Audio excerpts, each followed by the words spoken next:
Hello everyone and welcome to Life Transformation UK. My name is Ben and today I want to talk to you a little bit about how you can start to get more comfortable with vulnerability. Now the simple fact of the matter is that you're not going to get very far in life if you're not willing to be vulnerable. After all, at its core, vulnerability is one of the foundational building blocks of creating relationships with people, with your family, with your future life partners, with friends. All of it involves a certain level of vulnerability, and if we can't learn to be more comfortable with it, then it's very unlikely that we're going to be having fulfilling relationships throughout our life. Because when you're not being vulnerable, you're holding a big part of yourself back. You're not being open. You're not letting yourself be open to the idea of trust. And that is what vulnerability is all about. It's all about building trust with people and putting yourself in the risk of that trust being broken, but also knowing that that is the right thing to do.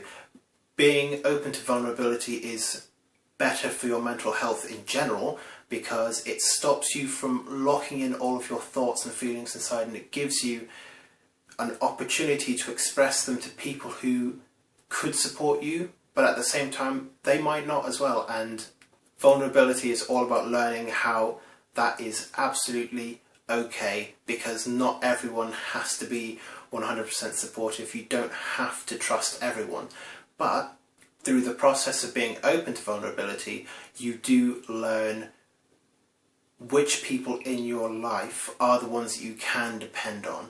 Being more open to vulnerability is also really good for your general sense of self-worth as well, because it reminds you every single time that you have to be vulnerable with someone that you are imperfect. And that might sound like a very negative thing, but every single person is imperfect. In fact, I suppose a more positive spin to put on that would be to say that everyone is in fact perfectly imperfect. Everyone is exactly who they are, but nobody is perfect. But admitting either to yourself or to others that you aren't perfect is something of a rather terrifying event.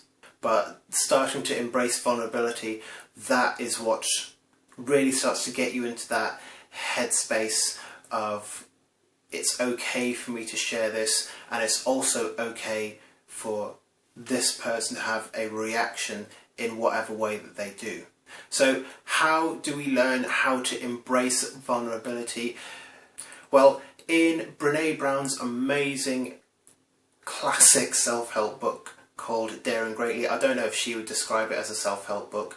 I probably wouldn't either, because it's a lot more pop psychology than it is self-help, and it actually builds everything off of evidence, which is great. I like that. But she explains the process of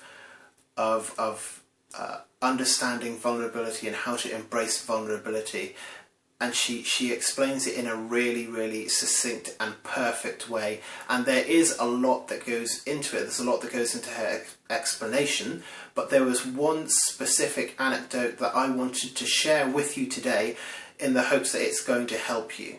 So in the book, Brene is talking to her daughter who's just come home from school, and her daughter is in absolute tatters because she told a secret to somebody at school, and by the time lunch break had come around, everyone in the school knew about it. And her daughter was upset, and rightfully so, because obviously that's a very, very hard thing to go through at any age, is having your secrets just cast out to the world. So because she's very young, her daughter's immediate reaction to this was, I'm never going to trust anyone again. And in reality, I'm sure we have all been there where something has happened and somebody has broken our trust, and we think, right, that's it, everyone is cut off, I'll never trust in anyone again. And so Brene, kind of fighting back her own anger about the situation, started to talk about trust and the idea of trust and being open to vulnerability with her daughter. So at Brene's daughter's school, and I do feel bad for keep calling her Brene's daughter, but I just cannot remember her name in the book. At the school there was this jar of marbles that her teacher kept on her desk, and every single time that the class put in collective good work or somebody did something good, the teacher would put a marble into the jar. And once the jar was completely filled up with marbles, the teacher would throw a party for the entire class as their reward for building up and doing good deeds. But equally, when the class did bad things or didn't behave in the right way, marbles would come out of the jar. And it was a good method to teach the kids in the class accountability for their actions. So Brene took that example and shared it with her daughter, but in a way that she hadn't seen it before. And she asked her daughter, are there any friends at school that you do trust that wouldn't breach trust with you? And the daughter said, of course there is. And so she asked her daughter, how do those people become trusted friends? And her daughter more or less replied, kind of one step at a time, because they know these things, and I've been able to share with them things over the course of the years, and they've never shared it with anyone else. And there were all these little actions that built up to make these people trusted friends. And so Brene told her daughter that friends should be like the marble jar that her teacher has in class. That you don't just go all in and tell people all of your secrets straight away and just flood them and overload them with it, because that's not what being vulnerable is, that's not what being trusting is. Rather, you share small parts of yourself. And with each part of yourself that you share, as you establish that that person is trustworthy and that person is worthy of knowing the deepest things about you, you start to add marbles to that jar. And every single time that something happens where it's a breach of trust, you take marbles out. You don't take them all out, you don't cut everyone off straight away.